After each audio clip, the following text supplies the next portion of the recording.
Come home to the best television network for news, sports, and entertainment. Come home to the best, only on NBC. All right, everybody, we are back here with another edition of It Was a Thing on TV Presents, exclusively here on the It Was a Thing on TV Podbean feed. Myself and Chico are back here once again, and we are giving our slightly overdue opinions on Loki, which wrapped up, when was it, about 2-3 weeks ago on Disney Plus? 2.5 weeks ago, because remember, they dropped new episodes on Wednesdays now instead of Fridays. Yeah, so which is much better. I have absolutely no problem with this. Oh, yeah. It's unbelievable to have all these episodes on Wednesday, because they've been releasing that along with Monsters at Work and The Bad Batch on Wednesdays. Yes. I literally just started on The Bad Batch, so. Okay. I've watched the first 2 episodes. I got to finish because I've been busy with my other stuff. But now that it's over now, I can start watching. But I have watched a little bit of Monsters at Work, and I'm loving it.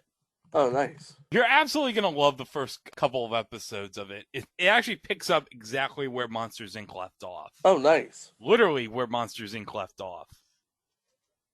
All right, so, but we're not here to talk about Monsters at Work. We're not here to talk about The Bad Batch. People will talk about The Bad Batch eventually one day, but not today. Well, we got to talk about it because you know who voices all of the clones in The Bad Batch? Oh, wait.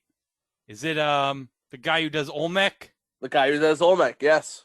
Oh, my God, yes. D. Bradley Baker. D. Bradley Baker, yes. Okay, but let's get here to where we were going to be talking about Loki.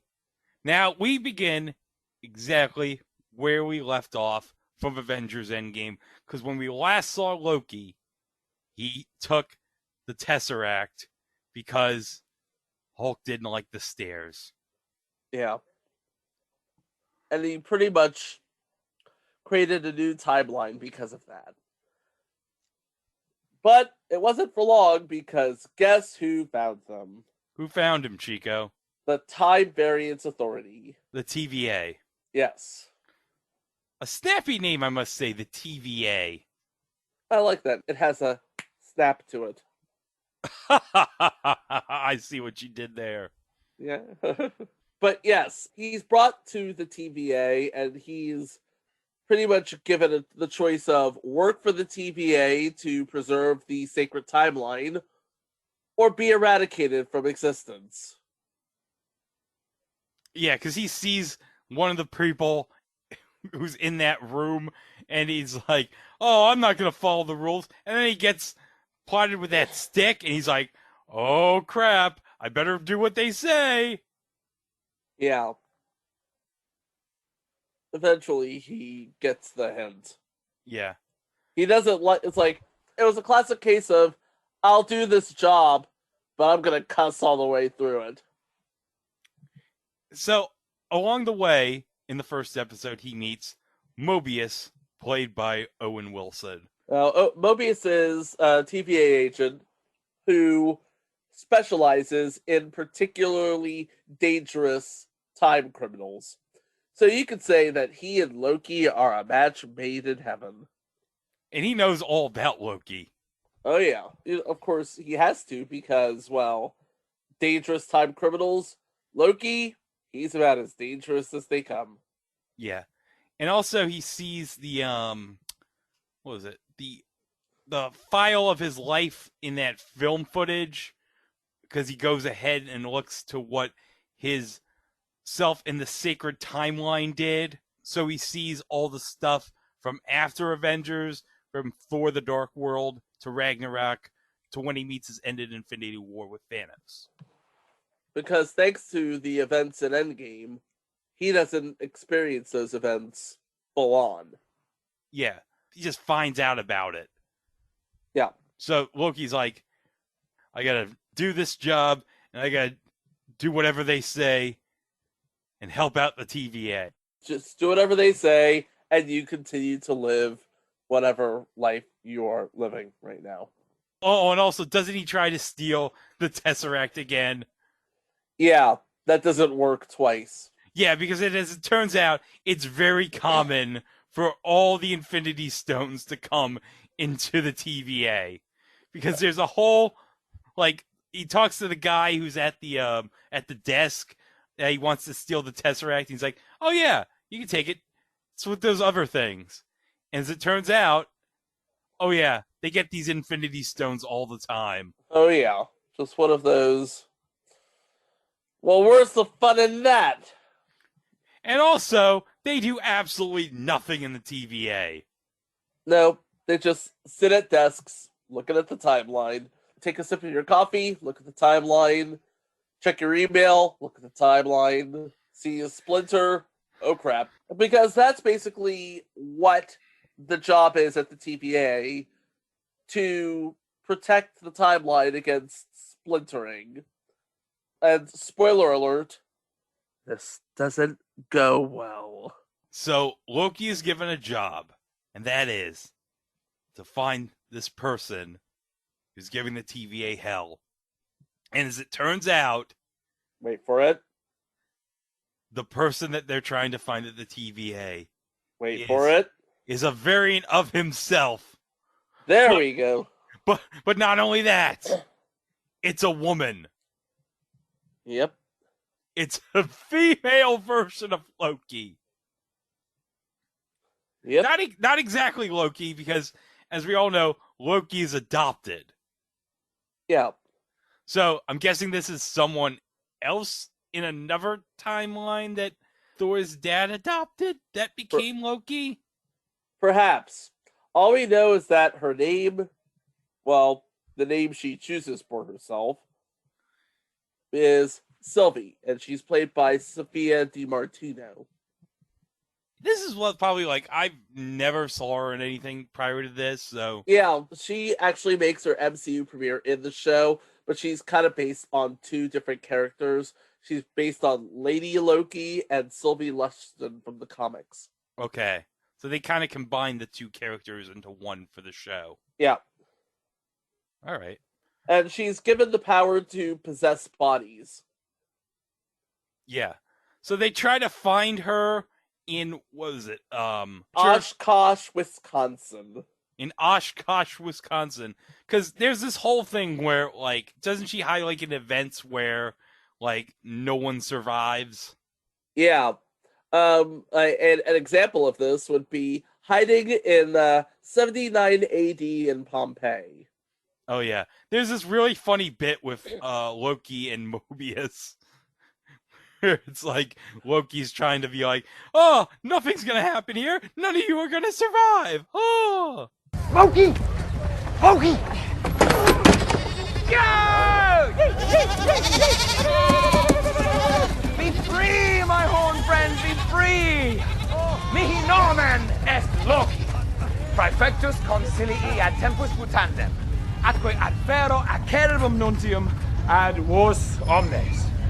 Vos omnes. Morituri estis. Iste mons, ignes, pastos per saecola in vos est, e vomiturus. Scio haec esse vera, quod ego de futuris ad veni. We are from the future, right? What is the TVA? I mean, it's from the future. It sounds from the future. It's pretty futury. Right on cue! Enjoy your last meal while you can. Nothing matters. Nothing has any consequence. Dance while you still can. And they find her. They actually find her during a hurricane in Alabama. oh, what a shocker! Doing the math in my head, 29 years from now. Oh, okay. And it turns out, yeah, she likes to possess bodies. And she demonstrates this by possessing Agent Hunter B-15. And she also reveals that her grand and glorious plan is to overthrow the Timekeepers. Obviously, she's going to need a little help. That's where Loki Prime, I guess, comes in. Yes. We can use that name, Loki Prime. I guess so. So now that the TVA is distracted, the variant, Sylvie, is looking for the rest of the Timekeepers. Loki follows, and they're attacked by Renslayer, who, by the way, is the judge that pretty much gave Loki the option: work for the TVA or be erased from all existence. By the way, Renslayer, played by Gugu Mbatha-Raw, a.k.a. Martha Jones' sister in Doctor Who. Oh, I did not know that. You didn't know that? It's been a long time since I watched Series 3 of Doctor Who. Well, there you go. In my house, we stand Gugu Mbatha-Raw, just saying. So, Loki uses a tempad to teleport himself, and I guess himself, to 2077 Lamentus 1, which is a moon being crushed by a planet. They run out of power, so Sylvie agrees to find a way to charge it. Except for one thing. What? It's broken. Oh, no. So they have to find a way to escape before Lamentus 1 is destroyed. It is then that Sylvie reveals that the TVA's workers are actually variants of people from Earth.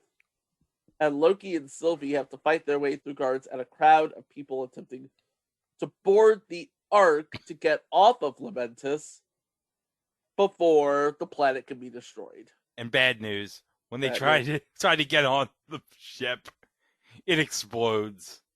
Whoops. Oops! Hey, Susan St. James, what do you have to say about that? Uh-oh. Uh-oh.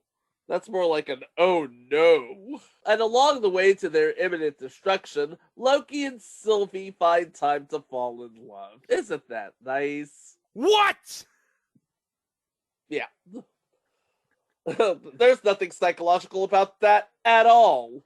No, there isn't. Now, their relationship pretty much creates a bit of a splinter. So apparently, you're not allowed to fall in love with yourself, which makes sense if you think about it. You're not allowed to fall in love with yourself. So the TVA has to find and arrest them, while Mobius leaves Loki in a time loop. Oh, yeah, where he gets attacked by Lady Sif. Uh-huh. Oh, that was so great. Seriously? You! Sif! You conniving, craven, pathetic worm! You did this! What? I hope you know you deserve to be alone, and you always will be. All right. A bad memory prison? How quaint.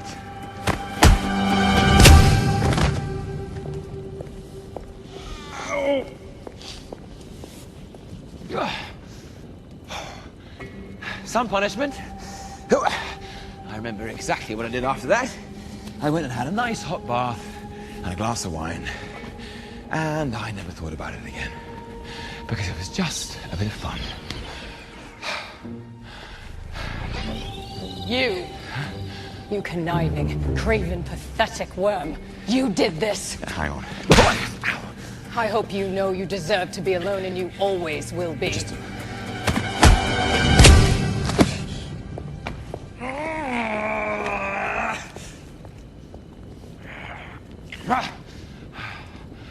Time loops.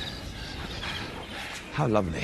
And Sylvie has to unlock B-15's memories to prove she is a variant. Renslayer ultimately finds Loki and Sylvie, takes them to the Timekeepers, and orders Loki and Sylvie to be erased from all existence. See, if you just did your job, you wouldn't be facing this. But in perhaps the most face-heel turn of the series, Loki and Sylvie defeat Renslayer and the guards, while Sylvie beheads one of the Timekeepers. Oh, yeah, and we find out the Timekeepers are fake. It's a fake! Yep, they're androids. So it's like, who created the TVA? Huh? I guess that's what we have to find out now, don't we? Yes. But not before Renslayer erases Loki from all existence. Oh, yeah. Erase, quote unquote. Yeah. But he's not really erased, though, is he? No. Because we find out in the mid-credit scene in episode 4, is he dead? And then someone says, you will be. unless you come with us.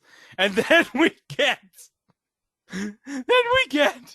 oh my God, this is so amazing. We get old Loki, which is basically Loki dressed up in the Loki suit from the comics. It's called Classic Loki. Classic Loki. And then we get a black Loki. The boastful Loki. Boastful Loki. And then we get Kid Loki. Which is the kid Loki. And then we get... Now, this is the point of contention that Greg and I were having before the show. We get Gator Loki, but is it an alligator or a crocodile? Yeah, you know what? We should put this to a poll on our Twitter at It Was a Thing on TV. Gator Loki. Alligator Loki or crocodile Loki? I contend it's a crocodile. I contend it's an alligator because that's what the official literature calls it. Well, remember, Xavier Renegade Angel said that those bloodhounds were bloodhounds, but in reality they were actually basset hounds, so... Okay. But they're not the only Lokis that Loki runs into.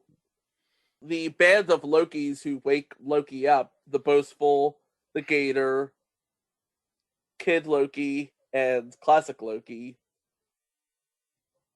those are basically the ones that are going to help him out.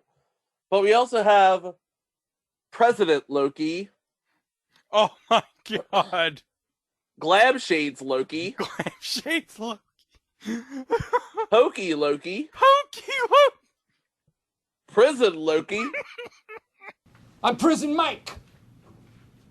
You know why they call me Prison Mike? Do you really expect us to believe you're somebody else? Do you really expect me to not push you up against the wall, biatch? All right, hey, that's just the way we talk in the clink. And Bicycle Loki. What? Bicycle Loki? And then there's a series of unnamed Lokis, including one that looks like a frost giant, one that's wearing the yellow jersey of the Tour de France, So, and one who looks like he's had one too many shots of gamma radiation.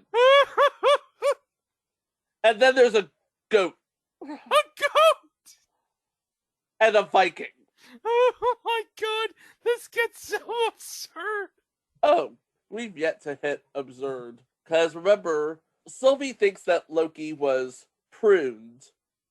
Turns out he was just sent to the void, from which nothing ever returned. Sylvie deduces that the TVA's true creator is hiding beyond the void. Now, it is at this point where we have a heretofore just minor character trying to stall for time. Stall for time. Miss Minutes is trying to stall for time. By the way, we didn't explain who Miss Minutes is. Yes. Who's Miss Minutes? She's the Southern drawl mascot of the TVA, who basically explains all of the rules and the penalties for not following the rules. And we're not going to learn this until later, but Miss Minutes has a special relationship with the creator of the TVA. And not to put too fine of a point on it, Miss Minutes is played by perhaps one of the greatest voice actresses in the world, Tara Strong. Oh, we forgot to mention about, we forgot to talk about Mobius and what happened to him in episode 4. Mobius frees Loki from the time loop of his attack with Sif, but Renslayer has Mobius killed. Yes. Pruned. Yes, So, because he's angry about everything that's happened with the TVA. And he's not happy that he's apparently a variant. And he wants to... Oh, yeah, because remember, Mobius has this obsession with jet skis. He wants to ride a jet ski.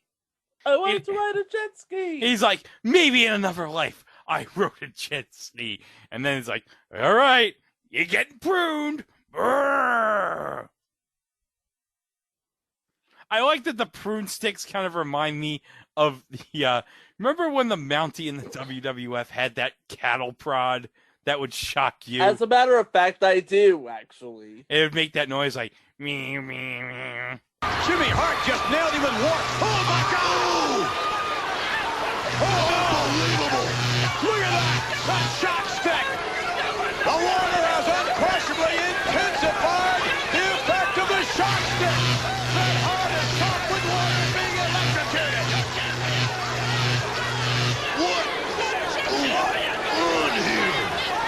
I remember his Hasbro figure had that. It was awesome. So, We're not here to talk about Shock Crew show, though. We have to talk about the rest of how Loki went down. Loki is in, like, the little cave thing with Kid Loki, Classic Loki. the void, inside the void, yeah. Yes. And so President Loki and all his guys come in. Well, not before TVA troopers find Sylvie, who kills herself and sends herself to the void where she meets Mobius. And now it's a race to reach the true creator of the TVA, a person that only goes by the name He Who Remains. So Mobius takes Loki and Sylvie in a pizza truck. That's right. This is how absurd it is. There's a pizza truck in the void. Why is there a pizza truck there? I don't know. But they go there. They, along with the help of Classic Loki, they stop the, what was it? The big smoke monster thing? Yeah, it was a big smoke monster. The Alioth, I guess it was. Alioth, okay. So Sylvia enchants it. They kill the monster. And now they're in this place, this mansion, I guess. Yeah, this sort of mansion that looks like the end of the Doctor Who movie. Oh, that's right, yeah. It does look like that mansion. It does. And so does the end of the Doctor Who movie. And who do they find in that mansion? But He Who Remains. By the way, the mansion is called the Citadel at the End of Time. And who's he played by? He is played by Jonathan Majors, who rose to prominence after starring in The Last Black Man in San Francisco. Nowadays, you can see him on the one and done's HBO series Lovecraft Country. Hey, wait a minute.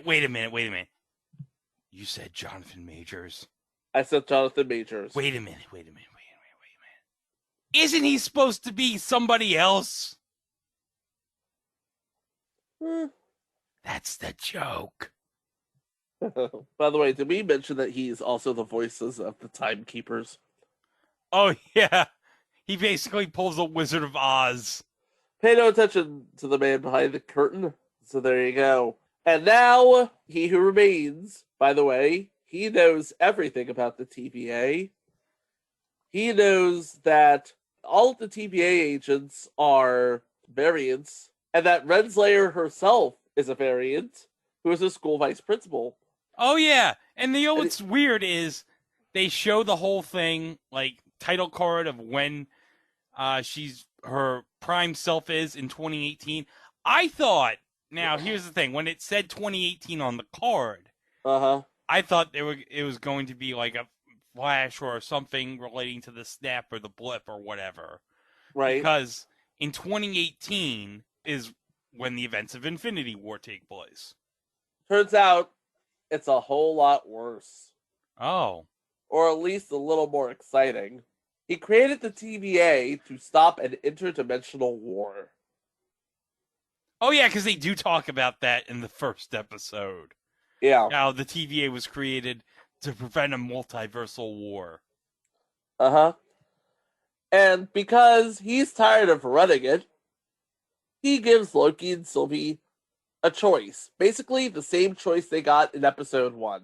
You can replace me, oversee the TVA, or kill me and risk multiversal war. Loki wants to run the TVA. I don't know, I guess he likes power a lot. Sylvie wants to kill the bitch.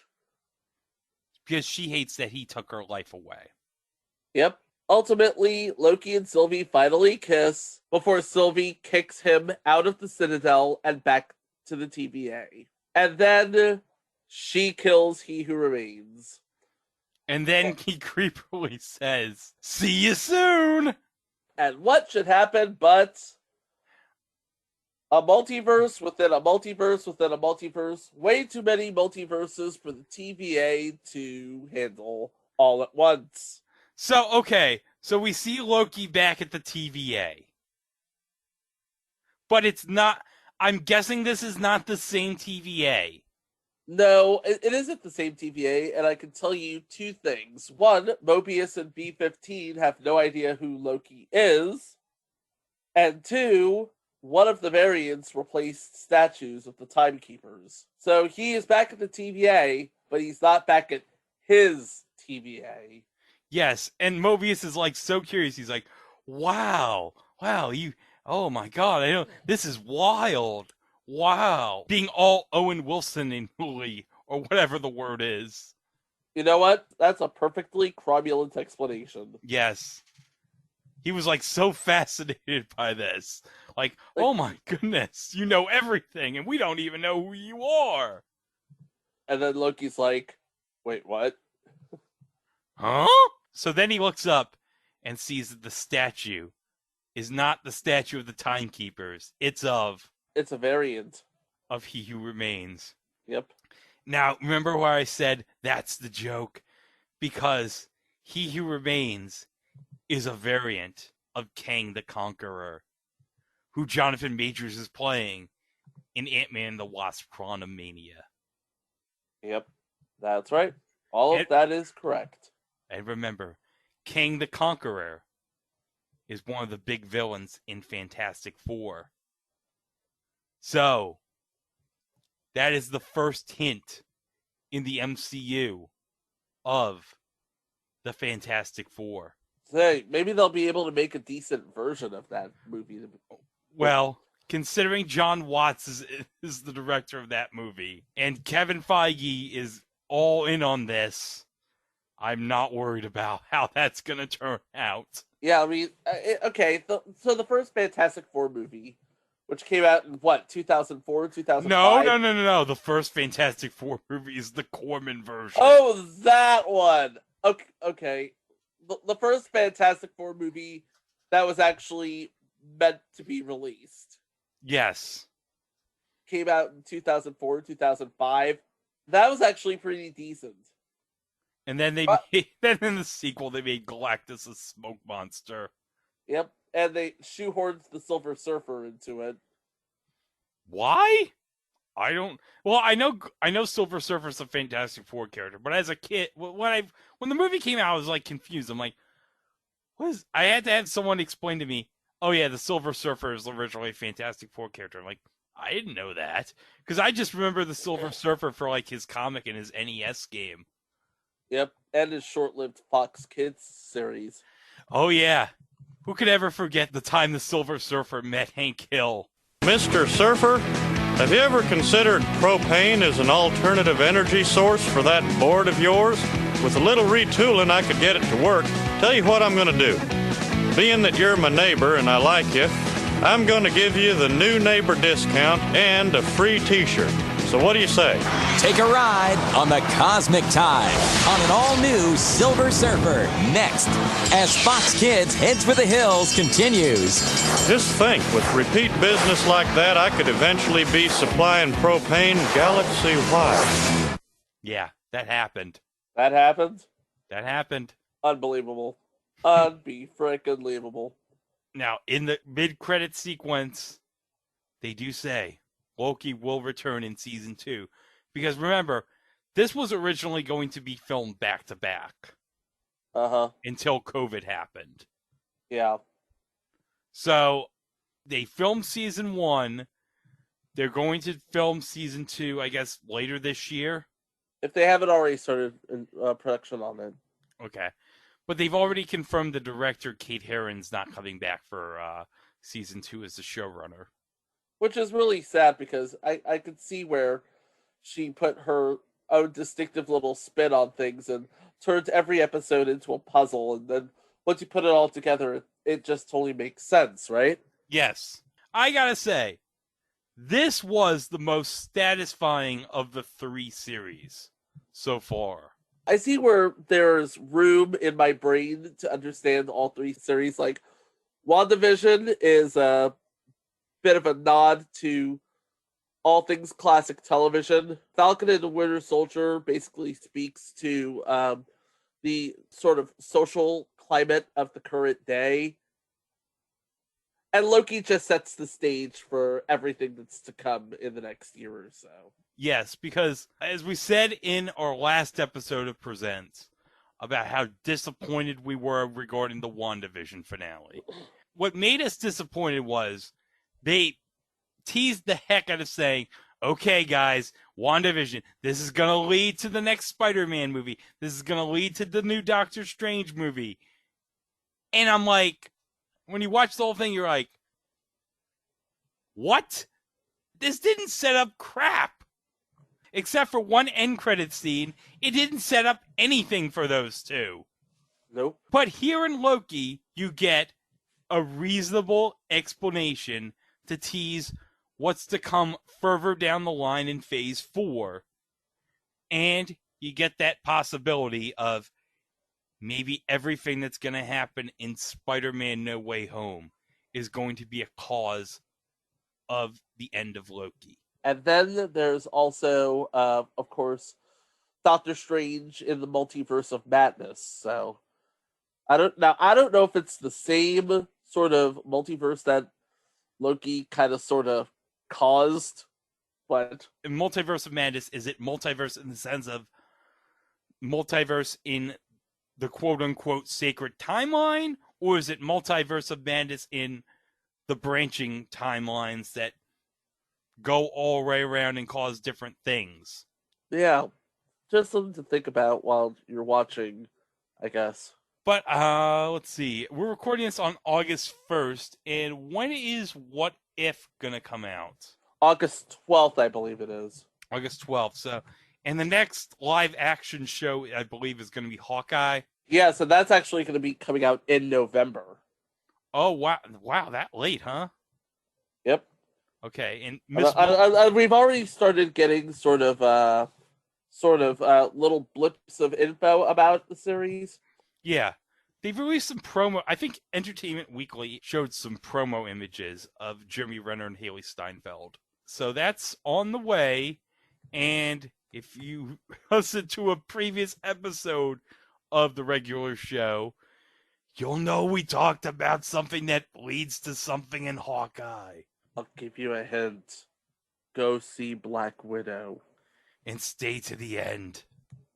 Or if you're watching it on Disney Plus Premier Access, which, sorry, Scarlett Johansson, if you're watching that on Disney Plus Premier Access, I see what you did there, Greg.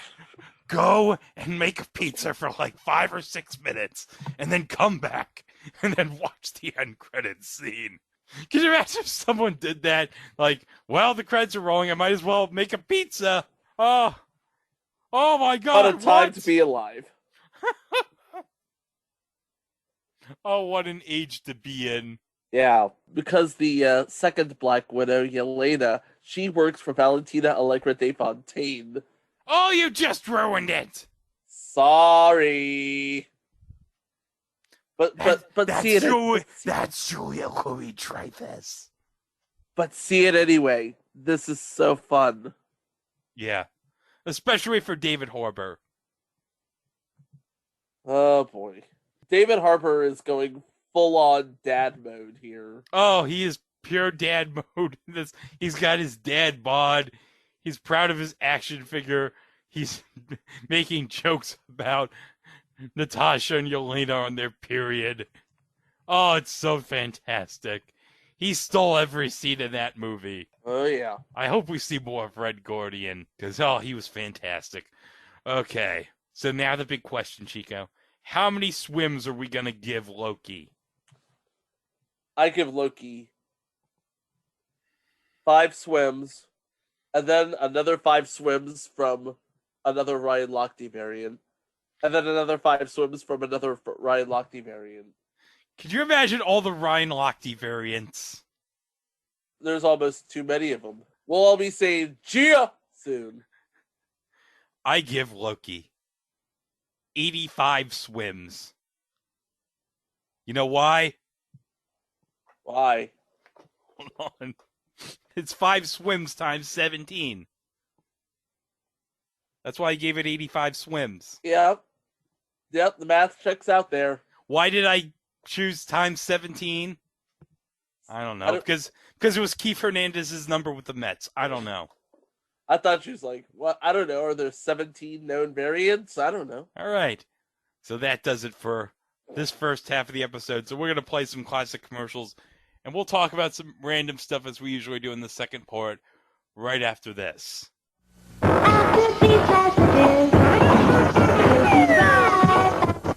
Gloria Steinem, our girl in the Playboy Club. She went undercover, I'm your Bunny Marie. uncovered every man's fantasy, Show me some cleavage, huh? and caused a sexual revolution of her own. I don't like you this way! A Bunny's Tale. Catch it next Monday. Thursday on 2020, the world of professional wrestling, what really goes on inside the ring. John Stossel looks into allegations of fakery and crooked promoters and finds out about their special brand of violence. You're here to try to make a fool out of me like everybody else. Watch 2020 Thursday. NBC Sunday Night at the Movies returns following these messages. Hey, are you the lady with that partner named Remington? He looks like a whip to me. Oh, no, he's a man of steel. Well, we'll see, now that you're moved to Tuesday nights. From now on, Remington Steel will be following the A-Team every Tuesday. Man of Steel, huh? Yeah. This is NBC News Capsule, sponsored by Lipton Cup of Soup. Here is Edwin Newman. Good evening. A small private plane flying from Painesville, Ohio to Greensboro, North Carolina crashed today while approaching the airport in Roanoke, Virginia. The 5 people aboard were killed. The International Olympic Committee has ruled that athletes who are paid for competing may take part in the Olympic Games. That is, if the money goes through the athletes' national sports federations and is put into trust funds for them. More in a moment. You thought Lipton Cup of Soup just made soup? Try this great dip. Spring vegetable cup of soup and sour cream. And you thought cup of soup just made soup. After going down for 7 months, the price of gasoline is likely to start rising again. So says oil industry expert Dan Lundberg. Also, federal gasoline taxes will be going up a nickel a gallon starting April 1st. I'm Edwin Newman in New York. Tomorrow, 200 Camaros plus other Chevy favorites go on sale to beat the 11.9 deadline. Your Big 5 Jacksonville Chevrolet dealers, Nimnick, Jack Lynch, Conrad Hawkins, Jerry Ham, Regent, come together for the biggest one-location sale of the year. Tomorrow, 8 a.m. sharp, next to the Gator Bowl. Beat the 11.9 deadline. Save hundreds on the Chevy of your choice. Tomorrow at 8 and for 3 great days. Your Jacksonville Big 5 Chevy dealers taking charge and giving you the change. Tomorrow, be there. Saturday. Partners in a bind for cash plan the insurance scam of a lifetime. You're dying tomorrow. The Love Boat. And when an old love crashes Carrier's Air Force reunion, Forgot how much I missed you, Jet. the finder of lost loves gets caught in the crossfire. Saturday. Good morning, class. Cookology. The study of good taste. In fact, the taste that stands the test. Yes? The test where new Coke takes on Pepsi, i.e. That's as in? The new Coke Pop Quiz. Cokeologist dismissed. All others pay attention. When Coke did take on Pepsi in nationwide tests, more people chose Coke over Pepsi. Prove it to yourself. You'll see why more people are choosing the taste of Coke. Catch the wave. Coke. Welcome back from commercials, everybody. Hope you enjoyed those old-style commercials. I always enjoy old-style commercials. Hey, during the break, I was watching on FX Jumanji Welcome to the Jungle, and I found something that I did not notice before while watching the movie. Now I have to find it. Okay, now I'll just describe it. Now it's the scene where Kevin Hart's character gets the piece of cake, and it turns out to kill him because his weakness is cake. Yep. And the guy who gives him the piece of cake is Bill the serial killer from future installment Too Many Cooks. Oh, it makes so much sense that Bill the serial killer would give Kevin Hart a piece of cake, which is his weakness. Oh. And then he's like, oh, I guess my weakness is I can't resist cake. And then he blows up. Boom! Boom! Boom! Oh, oh, God. Don't ever trust Bill the serial killer with cake. That's all I gotta say. But as we're speaking right now, we are in the... Well, by the time this episode comes out, we will have just released our last episode of our Olympics-themed series of shows. Yeah, the Dan and Dave show that we were talking about. Those were some good 5 episodes. Those were really solid episodes. I wish I had more time to find more material for those episodes, but you know what? For 50 minutes a pop, not bad. And Man vs. Beast, my God. I gotta say that's gotta be among our top 10 episodes ever. I'd have to say so too. I mean, surely for the whole spectacle of it, because remember when it came out, it was just this gigantic spectacle. And then going back and watching it, it's now even more of a spectacle. Because at this point, you're like, by now you know, this is Fox. They're known for taking a chance on crap. And it's so ridiculous. Like, didn't they, like, they totally, when we were watching this show, you could tell they were making up this crap with the rules as they went along with the episode. Like, the competition with the guy climbing the tree against the chimp. It was so ridiculous. It was like, I thought, didn't they say, like, they had to climb twice, or did the man have to climb twice and the chimp had to only climb once? You had to climb twice. And the chimp only had to climb once. Which, if you ask me, is It's really? crap. Really? You're just making this up as you go along. But the best part was my favorite part of the 2 episodes was the chimp in the obstacle course against the Navy SEAL who's proud of his nakedness. Yes. And this wasn't scripted. He ain't wearing a diaper for nobody. Look, we don't script this show, but when I paused it, that is my genuine laughter at how ridiculous that was. Him being so proud, and we posted on the Twitter, him holding his arms up like he was Superman, like, yup, I'm naked. I lost this competition, but I'm naked. I'm naked and proud. Yeah. Like Tommy Pickles in that episode of Rugrats. Naked is good. Nakey's good. Oh my God. And now I'm seeing a commercial for Alita Battle Angel, which I never saw in theaters. Oh, yeah. Oh, hey! There's this promo for Wipeout with the one invisible character from... I actually wanted to get into that, because as we're recording this, they're doing the Suicide Squad episode of Wipeout with John Cena in full character as Peacemaker. That's right. Oh, yeah, because it is airing right now. Yeah. Yeah, they have John Cena in full Peacemaker outfit for this episode, and Nicole Byer as, like, a sidekick. And it's so ridiculously amazing. And by the way, let's see, The Suicide Squad. Yeah, World of Difference there, Greg. World of Difference. Suicide Squad came out 5 years ago, but this is The Suicide Squad. It's like when they had the movie Alien, and then they came out with Aliens, because the difference is they put an S at the end of the title. Or Final Destination, and then they came out with The Final Destination. The Final Destination. But the difference between Suicide Squad and The Suicide Squad is The Suicide Squad is directed by James Gunn. The guy that gave you Guardians of the Galaxy. I know this because I looked at the trailer. Yeah, and a bunch of Troma movies. But also, here's what I can't wait for, okay, in The Suicide Squad. Sylvester Stallone voicing a shark. Oh, yeah. That's what we're coming here for. Sly is voicing a shark. That might be his best work since playing one of the Ravagers in Volume 2. I get it, because those were both James. Oh, wait, Creed 2 doesn't count?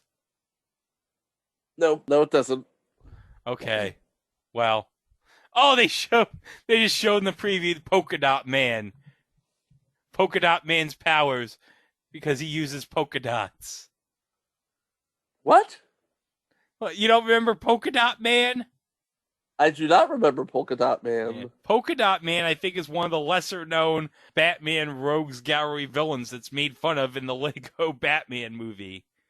Oh. Yeah, all right, I'm reading this right now on Truth by Consensus Wikipedia. The Polka Dot Man, Abner Krill, is a fictional character and supervillain appearing in American comic books published by DC as a minor enemy of Batman, belonging to the collective of adversaries that make up Batman's Rogues Gallery.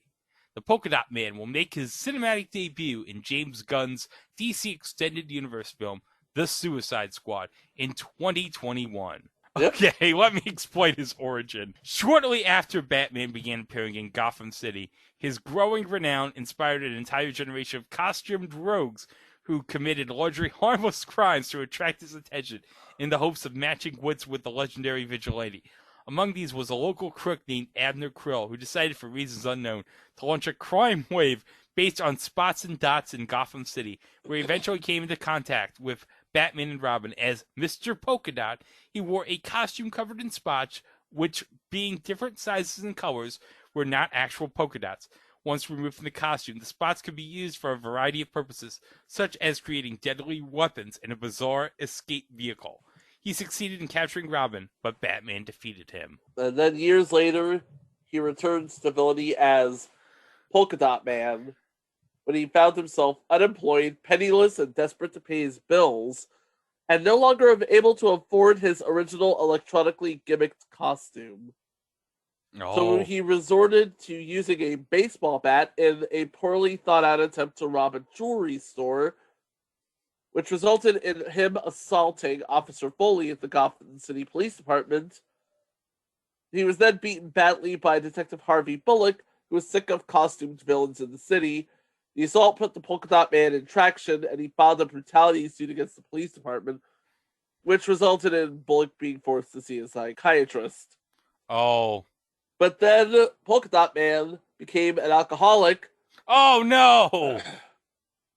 That's not good. Who spent more time in a drunken stupor than pursuing Batman. You want to know what really stinks? What? He's dead. Oh, no! He's dead in the comics? In the comics, he's dead. Oh, he dead. He did. Oh. Oh, his head was crushed after a manhole cover landed on it.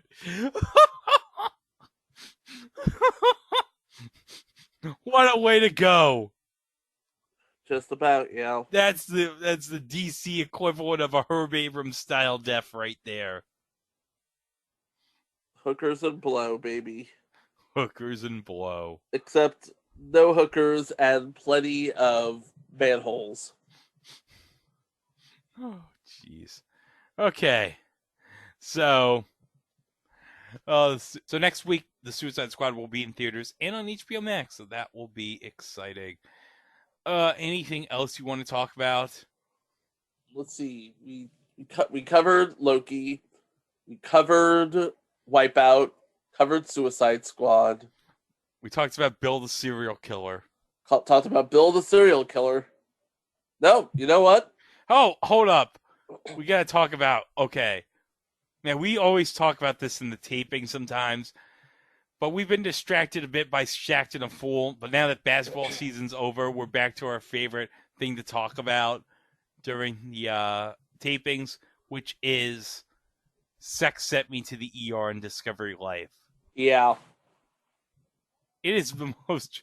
Now, do you want to describe for those who don't know what Sex Sent Me to the ER is? Well, much like 1,000 Ways to Die has illustrated the many wild and also feasible ways one person could die, Sex Sent Me to the ER illustrates the wild and also feasible ways that an amorous relations can send somebody to the ER. It's literally there in the title. Sex sent me to the ER. And you have these crazy ass reenactments. Yep. And the thing of it is, this is obviously staged. I mean, you have the actual people talking about it, and then you have these really bad actors wearing really bad wigs talking as if they are the actual people. Oh, yes. It's badly acted, and it's great. It's crazy. And you can watch every episode of this on Discovery Plus or Discovery Go right now. Oh, yeah. I wonder eventually when they eventually merge Warner Media with Discovery, I'm guessing everything will fold together into HBO Max.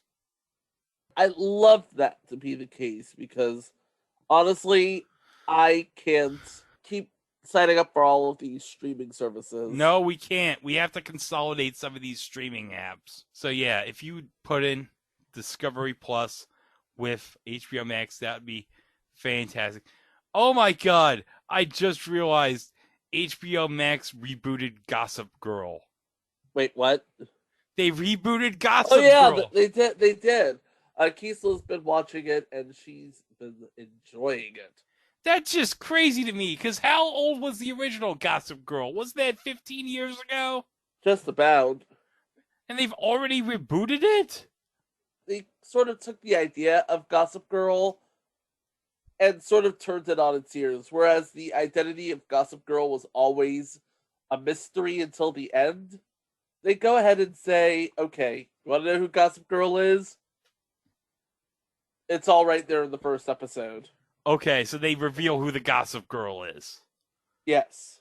Okay. They reveal that Gossip Girl is actually a cadre of teachers who are sick and tired of being bullied. What? I kid you not. They're teachers who are sick of being bullied. Yes. That doesn't make any sense. I don't know. I've seen the first episode. And shouldn't it be Gossip Girls? And no, it's like The Federalist was supposedly written by one guy, but it turns out it was three. I don't know. Maybe it would be a better idea if they made it. They made the title of the new Gossip Girl, Gossip Girls.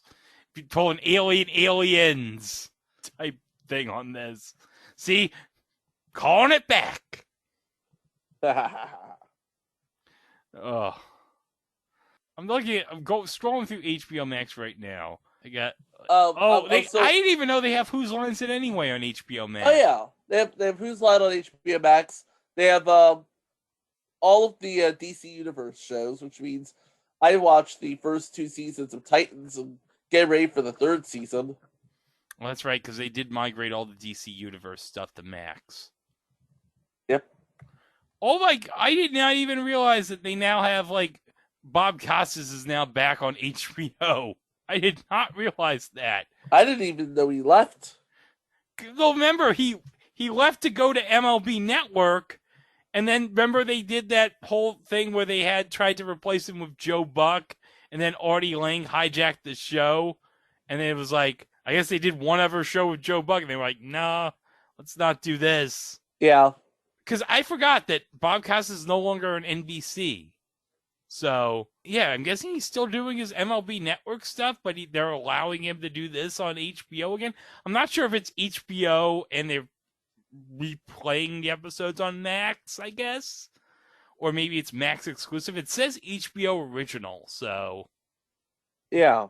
So I'm guessing it's on HBO, but they're also streaming the episodes to Max, so. Okay. That's fine. All right. And there's some HBO Max animated series. What the hell is this? Oh my god, this could be a future entry, okay? I think we found the little bush of the 2020s. What? All right, here we go. All right, Chico, do you want to describe what I showed you on the screen share? This looks like, okay, the show is called The Prince. And it looks like the royal family seen through the eyes of 7-year-old Prince George. And everybody looks incredibly exaggerated, except for Kate Middleton and Meghan Markle, of course. Yeah. They highlight Prince Harry and his ridiculous beard, and they make fun of Prince William's caricature he's bald. Get it? He's bald, but at the same time, he's too young and handsome to be bald. Too bad, you're bald. You're bald! No, I'm not. I was bald. Oh, wait.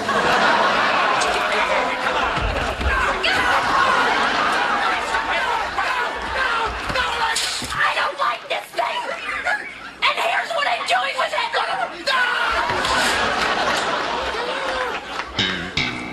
And all the while you're looking at Kate Middleton and thinking, what the hell does this lady see in this guy?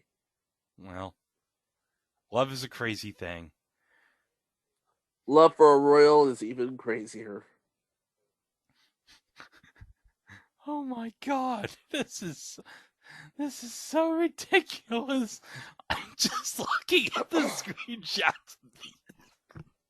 They're all on HBO Max and they're all 12 to 13 minutes long.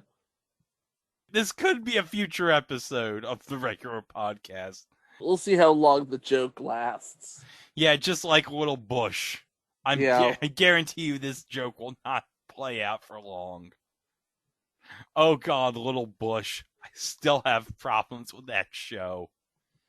Hey, remember in that episode when I said that Little Bush was the opposite of WandaVision? Yeah. I'd like to amend that and apologize for that. Because obviously I didn't know the finale of WandaVision was going to be such crap. I will say, at least with Little Bush, they gave us a satisfying finale. They gave us the episode where Dick Cheney had the heart attack. Having a heart attack. All right. So, that's it. What do we got to say to close this episode out? Well, just to go through everything one more time, all of season 1 of Loki is available on Disney+. Suicide Squad is in theaters and HBO Max this Friday.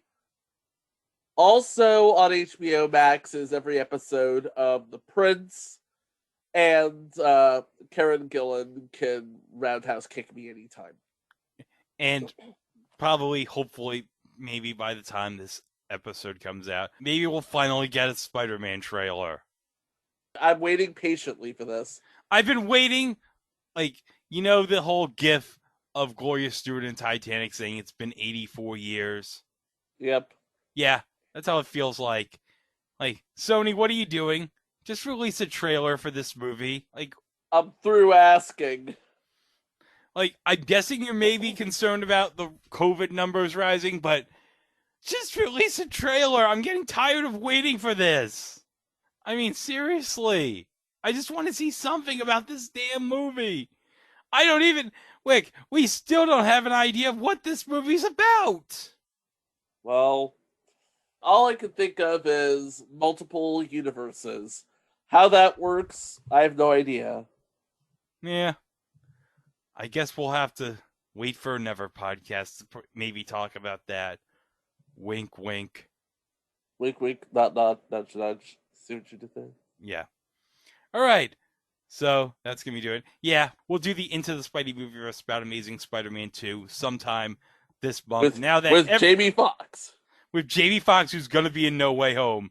Now that all my stuff for the summer is done, we can finally get back to going for the rest of the Spider-Man movies until No Way Home in December, we hope.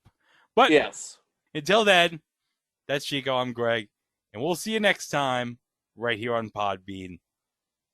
See you. Peace. Welcome. May I offer you a piece of cake? No! No! No! No, thank you.